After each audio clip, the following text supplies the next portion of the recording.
meramai postingan di Instagram akun-akun seperti itu. Ini bukan pertama kali tentunya gitu. Iya, ini bukan pertama kali sih, tapi buat aku saya udah marah banget gitu karena udah ada kalimat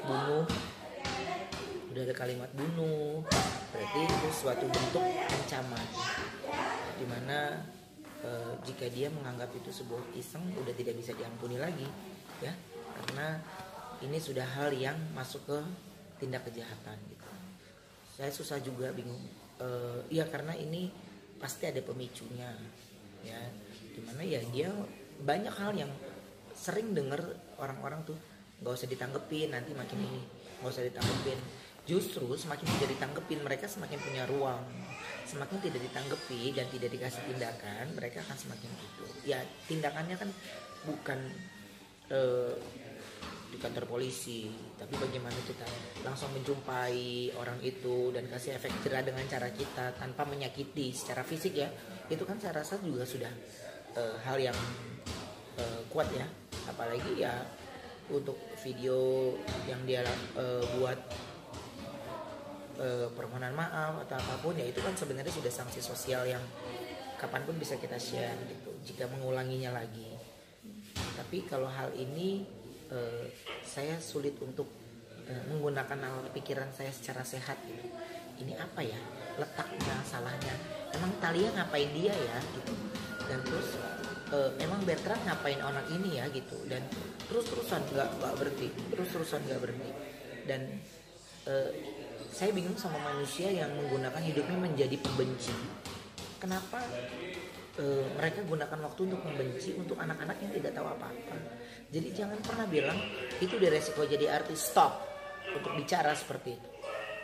Artis bukan pekerjaan yang hina, artis bukan pekerjaan yang memalukan. Ya, jadi buat saya hal-hal yang kayak gini tuh hal yang buat saya udah gak lucu lagi sih untuk apa ya, membuat account. Jadi kalau dibilang itu nggak sengaja, nggak mungkin. Membuat account itu kan ada persyaratannya dan pasti itu dengan sengaja. Dimana kenapa akhirnya harus saya share ini, sekali lagi saya tegaskan, tidak ada yang pernah bilang, jangan ada pernah bilang itu resiko jadi artis, jangan pernah bilang. Karena saya bilang sekali lagi, bukan masalah dia jadi artis atau dokter atau apapun, jangan salahkan profesinya, tapi bagaimana kalian bisa beredukasi dengan baik, bersosialisasi yang baik, gunakan waktunya dengan baik. Contoh, lakukan hal yang gak disuka ya lu gak usah lakuin. Contohnya lu gak suka sama orang ya lu gak usah follow, atau lu sengaja menjadi pembenci orang itu, karena orang itu jauh lebih bahagia, orang itu jauh lebih senang. Nah, untuk pembenci ini adalah mereka punya waktu 1 menit untuk membenci orang lain. Itu udah dosisnya, kalau nggak dicegah itu akan terus bertambah. Gitu, dia akan ngerasa gue bebas melakukan hal apapun. Karena ada kalimat di mana artis ya itu udah resiko jadi artis, udah mau siap dihujat lah. Enggak. Jadi stop dengan kalimat itu. Nah, itu pemicunya. Kalau saya bilang ya, itu pemicunya. Dimana saya sering mendapatkan seseorang itu kalimatnya gitu doang. Ya ini kesalahan saya karena banyak yang bilang memang udah resiko jadi artis ini akhirnya saya ya bikinnya, saya ngatainnya artis aja deh gitu. Ya, tapi mungkin kalau urusan sama saya nggak bisa lah gitu. Saya nggak mau peduli orang lain, saya tidak mau mencampuri urusan orang lain atau yang lain, enggak. Tapi karena kamu sudah masuk mengusik keluarga saya, ya itu tandanya saya sudah terganggu. Ada beberapa masalah yang menimpa dan yang lainnya saya tidak pernah ambil pusing, ya karena menurut saya sudah melakukan atau memberikan jawaban dengan cara yang lain. Tapi kalau saya sudah yang bicara, itu tandanya saya sudah terusik. Jadi buat saya, mau ribut besar sama saya, ayo. Kalau mau baik sama saya juga, ayo. Saya orangnya gimana, bagi saya tuh orangnya gimana lo meng-create gua. Lu create gue sopan, gue akan lebih sopan. Lu create gue dengan cara yang gak sopan, gue akan lebih sopan. Lu meng-create gue dengan cara yang memalukan gue akan bisa lebih dari yang cara itu. Jadi ya ayo aja. Ini ibaratnya gue mau kumat nih ya. Ini jangan mancing-mancing gue kumat loh. Ya, manusia ada takaran sabarnya. Manusia ada takaran letak kesabarannya. Jadi jangan pernah usik gue tentang hal itu. Ya. Ini hal yang sangat amat serius buat saya. Jadi makanya saya minta bantuan para netizen untuk memantau account ini. Karena account ini emang benar-benar sudah beberapa kali di-report juga kayaknya dari pihak Instagram dan Facebook. Ini belum ada tindakan yang tegas. Sementara di situ saya jelaskan saya sebagai orang tua semuanya, dan mudah-mudahan ada tindakan tegas, terutama yang juga di Facebook. Ini buat saya ini biadab sekali ya. Jadi jangan salahkan kalau saya lebih memprotek anak saya jauh lebih ketat, yaitu karena itu saya punya aturan sendiri buat anak saya gitu. Jadi jangan dibilang jangan pernah ada kalimat di kuping saya atau di Instagram saya itu kalimat resiko jadi artis. Jangan pernah. Saya benci sama kalimat itu ya, karena artis bukan pekerjaan yang hina.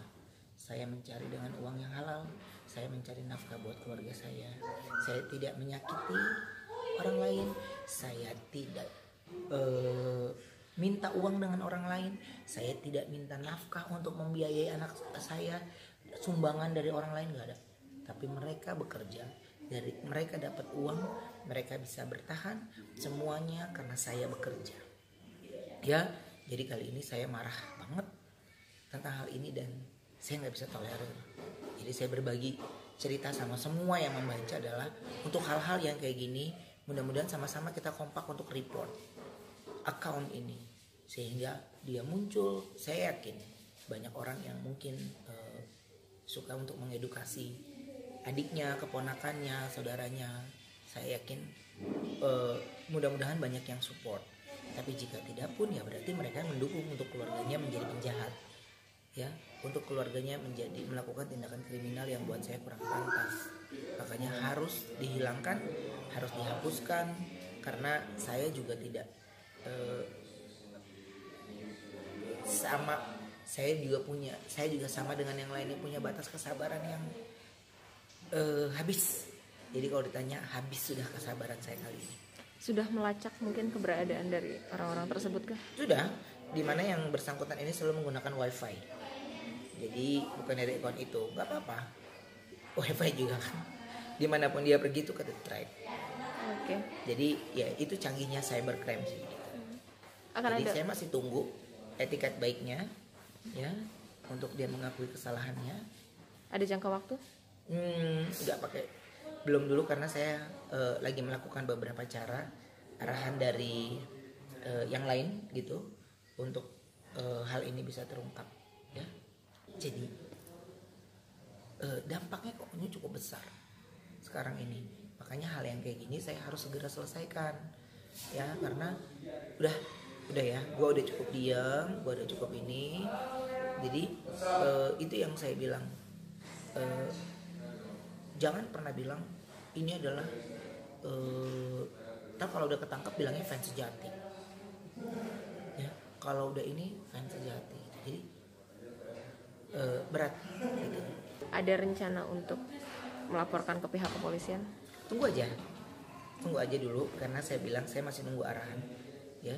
Jadi kalau seandainya ada potensi itu pasti saya akan laporkan. Oke. Udah yang saya bilang, ini kali ini mohon maaf ya, kayaknya nggak bisa dikasih ampun dulu nih gitu ya, karena saya merasa sudah mengancam ya. Saya sudah mengancam. Coba ngebayang nggak kalau ngelihat Alia dia happy dengan main, dia tumbuh kembang sesuai dengan anak seusianya. Jadi digituin ya, buat saya ngebayang kalau nanti dia besar. Kalau saya masih ada, kalau nggak ada, bagaimana cara menjelaskan ke dia? Bagaimana ketika dia secara pikiran dan psikologinya terganggu, itu berdampaknya besar.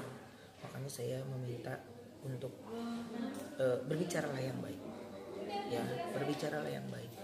Saya pun akan bicara baik. Tapi kalau kalian maunya kayak begitu ya saya pun ikutin permainannya. Jadi kalau saya gimana kaliannya? Kaliannya baik ya saya baik. Kaliannya begitu ya juga saya lebih dari begitu. Jadinya ya udah begitu caranya. Oke, sip.